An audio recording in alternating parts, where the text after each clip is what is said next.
Hello everybody, welcome back to my channel where we talk about skincare, grooming, and sometimes hair, so if that sounds like a thing, make sure you are subscribed. Also, come and follow me on Instagram where I post a lot of videos you're not going to see here on YouTube. Today, we're finally gonna talk about my sudden dislike for hyaluronic acid. It's not a dislike, it's more of like a, oh, kind of thing. I've been non-stop talking about how I feel hyaluronic acid sensitized and irritated my skin, making it look red, angry, and kind of making my pores also look a lot bigger. I've slowly started introducing a tiny bit of it back into my routine, but overall I'm still trying to avoid using too much. And that's the thing here, using too much. A lot of people have been messaging me saying, should I stop using hyaluronic acid? What's your issue with hyaluronic acid? Is it something I should be worried about?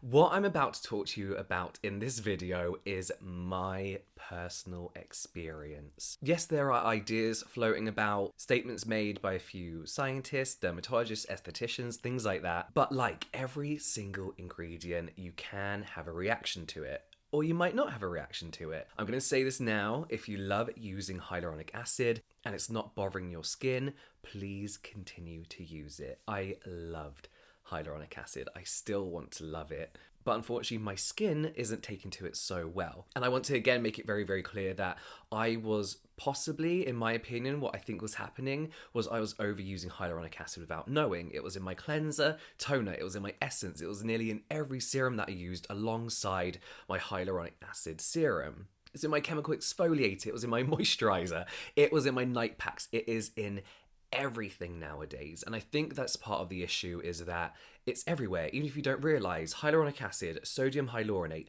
hydrolyzed hyaluronic acid. There are some products that say they've somehow got 7 types of hyaluronic acid in their product. It's just one of those ingredients that is everywhere, and I feel like the buzz is going to calm down eventually. But today I'm sharing my own personal experience. Please do not be scared to use hyaluronic acid. Okay, so last year I noticed my skin was going extremely red. I was diagnosed with mild rosacea last year. So there's a lot of stuff I had to cut out of my routine. I still use a few bits that I maybe shouldn't use, not maybe, I shouldn't use here and there. Something was still bothering my skin. I could tell the difference between my rosacea and inflammation and irritation on my skin, because you can actually feel it as well when you put on products. Moisturizers that were absolutely fine on my skin started to sting my skin, toners started to sting my skin. There was something going on. So over the space of about 3 months, I took stuff out of my routine. I dropped my routine right down one by one, trying to work out what it was in particular that was ruining my skin. Nothing was changing. I eventually dropped it down to just a cleanser that I know I love and my skin loves, a hyaluronic acid serum, a very basic moisturizer, and a sunscreen. But my skin still looked angry and inflamed. So despite how I feel about sunscreen, you know I love it. I'm lucky that I work from home and I don't really need to go out. I stopped using sunscreen for about 3 weeks. 3 weeks later, no change whatsoever. Still red, still angry, still inflamed. The cleanser and the moisturizer I was using, like I said, I swear by, like literally MATCHE hemp hydrating cleanser, perfect for my skin. Oh So Simple moisturizer, absolutely fine on my skin as well. So the next thing for me to drop out was my hyaluronic acid serum. I was using the one from The Ordinary and also the one from Glossier as well. Like in going between two, I cut them both out completely. Within days, I would say about 5 to 6 days, my redness went down a lot. My skin didn't look... There were bits on my skin that looked like angry, puffy, and that completely changed. There was a few pores here that usually didn't bother me, but they looked massive for some reason recently, and they were looking less and less angry as well. My pores looked less obvious, but my skin also looked less congested. Like I didn't actually feel it looked congested until I stopped using the serum, and it looked absolutely fine. So right now, I was literally using a cleanser, applying that moisturizer onto damp skin, and that was it. So then I slowly started introducing products into my routine that didn't include hyaluronic acid, which I'm still using to this day, and my skin has not been that red since. It's still recovering, but it's only getting better. So I was in a bit of a denial stage. Like a lot of you were, comments wise, when I said I think I'm having this reaction to hyaluronic acid, and people were like, no, it's the fragrance you're using. It's too much alcohol in your skincare routine. Maybe you're using hyaluronic acid wrong. I know how to use hyaluronic acid. We all know how to use it safely and properly. It wasn't drying out my skin. But I was like, how can this be bothering my skin? Hyaluronic acid is in our skin. It's in an area where product can't actually get to, which may potentially be part of the reason why it can be irritating, because hyaluronic acid doesn't need to be where the product's putting it, maybe potentially. But yeah, within days, my skin was looking less blotchy, less irritated, drier than usual, but I feel like hyaluronic acid gives you a very temporary, nice, dewy, plump skin. And because I wasn't using it, I wasn't getting that, but fortunately, I found it in other products. I also think a lot of people confuse hyaluronic acid with an exfoliating acid, because a lot of the questions I get is, can you use it with AHA? Can you use it with BHA? How many times a week can you use it? Blah, blah, blah. Despite the word acid is not an exfoliating acid. So it's pretty much safe to use with everything whenever. So a lot of people thought I was like overdoing it, which I was, but just not in the way we thought. I think it was earlier this year that on my Instagram stories, I was like, does anybody else have issues with hyaluronic acid? Does anybody else think their skin gets sensitive to it? And the amount of DMs I got was crazy, like insane. The amount of people saying like, yeah, like I get it all the time, completely cut out, my skin's completely different. I was being sent before and after pictures. I had doctors, I had a couple of estheticians, dermatologists messaging me saying that they've seen a lot of their clients go through this, saying that they had particular irritation to hyaluronic acid. Now, it has come to light that lower molecular weight hyaluronic acid, like sodium hyaluronate and hydrolyzed hyaluronic acid, can potentially irritate your skin, even when used correctly, but that is not for everyone. Not everyone is going to experience irritation with it. Like, not everyone's skin is going to be sensitive to alcohol, not everyone's skin is going to be sensitive to fragrance, not everyone's going to have the same sensitivities. So as I said, if you're using hyaluronic acid, I'm going to have to keep saying this, and it works for you and you love it, please keep using it. It is a good ingredient. There's a dermatologist I follow on Instagram called Dr. Shreen Idris, I hope I said that right. She does these amazing thing called Pillow Talk Derm over on her Instagram stories, where she just talks about dermatologist stuff, and it's really, really interesting if you're into skincare. If you're not already following her, which I'm sure you are, you must. And she posted a pillow talk about this and put it so simply about how lower molecular weight hyaluronic acid could potentially irritate your skin. I wish I saved it, or I wish she had saved the story, because it was super interesting. It was like put into layman's term for us to understand. There was an article published by Harper's Bazaar all about the potential irritation to hyaluronic acid. It was very quickly removed from Harper's Bazaar. I think a few sponsors were angry. I will try and link it down below. I'll see if I can find it. I believe it's still on Yahoo. But I'm not going to sit here and start quoting things from the article. It's not my place to. I don't want to pretend I know what they're talking about when they're referring to studies, and I'm not in a position to look at those studies and take a real good conclusion from those studies. And of course, journalists will hype up the situation to make their articles more interesting. So I'm not going to sit here and read out any of the quotes or anything and present them as fact. But at the end of the day, it's all about your skin. It's about how you personally react to certain things, and I don't react well to hyaluronic acid. So I want to show you a little before and after picture. As I said, I got a long way to go as far as the healing process goes, but here is my skin the evening that I decided to stop using hyaluronic acid. So I used a hyaluronic acid serum here, and this is my skin last night in the same lighting in front of my vanity with the lights on. Remember that yellow and orange lighting does bring out redness as well. The redness around my sideburn going into my beard line has definitely gone down. I got rosacea in my cheeks, so I'm not really sure how affected that will be anyway. But yeah, I do feel like my skin just looks better and it feels better as well. It reacts to products so much better. So am I cutting hyaluronic acid out of my life completely? No, I did for a while, but I'm slowly reintroducing 1 or 2 products of hyaluronic acid in. What I won't be doing is overusing hyaluronic acid. It's not something I feel you need to be afraid of, but if you've got like unexplained redness and irritation, you've cut out all your actives and other potential irritants, drying ingredients, fragrance, alcohol, it could just be hyaluronic acid. So what does my skincare routine look like right now? In fact, I have been reintroducing hyaluronic acid, but a lot of these products aren't going to include hyaluronic acid. I'm going to skip the cleansers because I think it's really obvious. My evening cleanse, I use a cleansing balm. My cleanser is, of course, MATCHE Hemp Hydrating Cleanser. Never had a problem with it. It's great. I love it. Toner. Sorry to be a complete broken record here, but the I'm From Rice toner is hyaluronic acid free. It's one of the only hyaluronic acid free toners I think I've I was able to find, because the whole point of modern toners is to hydrate the skin. And of course, the main star ingredient and a trending ingredient to do that is hyaluronic acid. It was next to impossible to find one,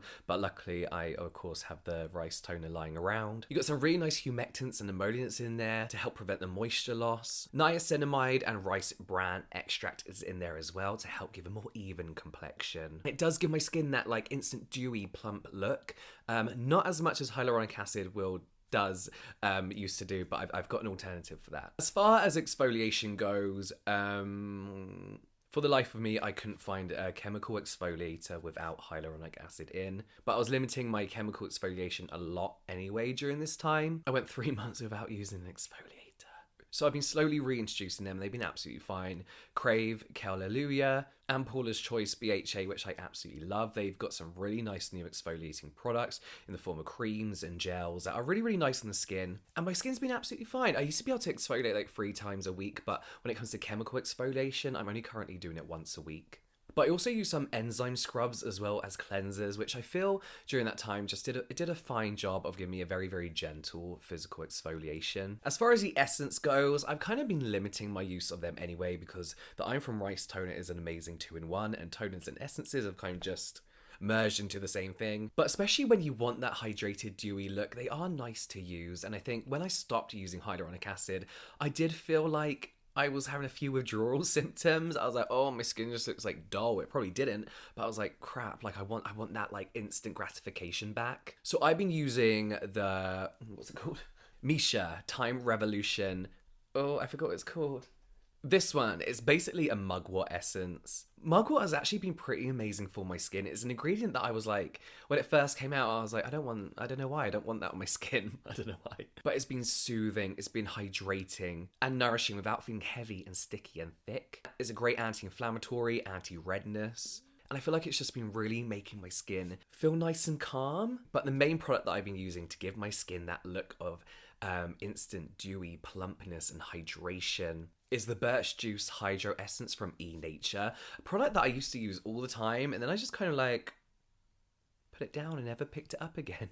So it contains birch tree sap water instead of regular water, and that's because birch sap water, or juice it'll be labeled as well, has this amazing ability to like lock in moisture and prevent moisture loss. And also regulates hydration as well, and it just feels so like soothing and cold and nice and refreshing on the skin. And as I said, it just gives me that instant gratification, that instant look of better hydrated, dewy, glowy skin that I used to get from hyaluronic acid. Serum. I've been keeping serums pretty simple. I've had one focus, which is to reduce redness and heal my skin and calm down inflammation. That's 3 focuses. And a serum I've been loving, which I'm going to skip past because I talk about it non-stop and I'm really sorry, but it's the ROCHE something, this one.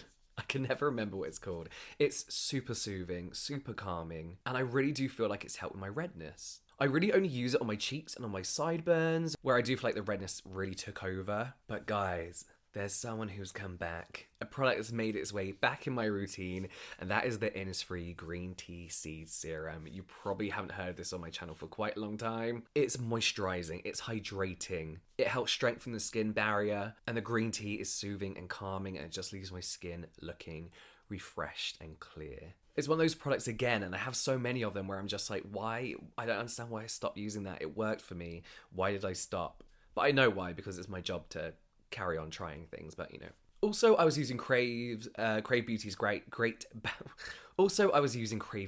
Great Barrier Relief, and obviously its job is to help strengthen your skin barrier. It's soothing, it contains ceramides, in helping to do so, tamano oil, squalane, all things that help with the skin barrier and help just your skin look healthier in general. This does have sodium hyaluronate in it, and for some reason I didn't see it on the ingredient list the first time I looked. I kept using it and my skin was fine, to be honest with you. I ran out of this now. I was supposed to be going to LA in a few weeks' time, which when I'm not anymore, lockdown reasons, virus reasons, it's for the best. I hope you're all looking after yourself and staying in as well. I was gonna like bulk buy this, but I'm gonna have to wait, but the wait will be worth it. Moisturizer. Now, I've got oily skin. I love my gel moisturizers. I love anything that says like aqua or hydro or water on my moisturizers. Unfortunately, that usually means there's hyaluronic acid in it. Not only hyaluronic acid, but however many types of hyaluronic acid they can shove into this moisturizer as a selling point. These products used to make my skin look so good, other than the redness. But quite a few of those types of moisturizers that I loved for that reason didn't actually contain hyaluronic acid. BELIF, both their moisturizing balm and aqua balm, are hyaluronic acid free. They do both contain the much underrated alternative and what a lot of people consider to be better, glycerin or glycerol. They basically do the same thing. The aqua balm I've used as like a morning moisturizer, and it gives your skin a nice instant glow. It looks hydrated. It gives your face that instant dose of hydration. I love it. This contains Ladies Mantle, which can help improve skin elasticity and potentially reduce the appearance of pores as well. It has ceramides in as well, so it really help building that skin barrier. There's one ingredient here, shea butter, that I usually don't like, but my skin's fine. And also one of my all-time favorites, and something I've just ordered 2 of, you can probably see, is the ENATURE Squeeze Green Watery Gel Cream. This is back in my life. It's back in my routine. Last summer, I would not shut the fuck up about this, so if you're new to my channel, you're gonna hear about it non-stop again. Like, no one would ask me what my favorite moisturizer was, but I would tell them because I want them to know about this product. And so many people love it as well. I get this from Beauty and Soul, and it's sold out after I talked about it, and they had to like buy in a load more, and it's still in stock now, I hope. So yeah, if your skin's more on the oily side, or you don't like heavy moisturizers but you still want that hydrated, nourished, moisturized look and feel, this is the moisturizer for you. So this is packed with both humectants and emollients, so it's delivering hydration, it's locking that in whilst making your skin feel super smooth and super soft. You also have tiny avocado oil capsules. They're not like bursting bees or anything like that. They're literally just like little bits of oil. They melt instantly on the skin. They don't feel oily, they don't feel heavy, but it gives you that nice kind of like it makes it different to a normal gel moisturizer, whereas your skin will usually feel dry with those. These just add such a nice layer of moisture, and like, you know, like you move your face and it feels tight after a gel moisturizer. Sometimes you don't get that. It just feels nice and cared for. So yes, it leaves your skin feeling and looking nicely plumped and hydrated without hyaluronic acid. Sunscreen, this was a surprisingly tough one. I like my chemical sunscreens, my fluidy, light on the skin sunscreens because I have oily skin. But a lot of chemical sunscreens surprisingly had a lot of hyaluronic acid in. I'm going to skip past this as well because luckily Perito Centella sunscreen, green level, safe, sun unscented, doesn't have hyaluronic acid in. I can't be bothered to redo that sentence. From what I've seen, with a lot of K-beauty, you go on different sites and it says different stuff, but from what I saw from their official website, it doesn't contain hyaluronic acid. It's just an amazing sunscreen. It feels like a light moisturizer, yet you can still use it with a moisturizer. If you have very oily skin in the summer, you can just use this instead of a moisturizer and sunscreen. It feels moisturizing and soft, but not heavy and thick. But yes, that is what my routine looks like at the moment, and why I stopped personally using hyaluronic acid. I cannot stress this enough, that these are ideas, these are a few findings, these are based on a lot of personal experiences from not only myself but other people. And that's it, personal experiences. If you love hyaluronic acid, please continue to use it. If it's working for you and you love the way it makes your skin look, please keep on using it. As always, do your own research when it comes to this stuff. But yeah, that is it from me now, guys. I will see you next time.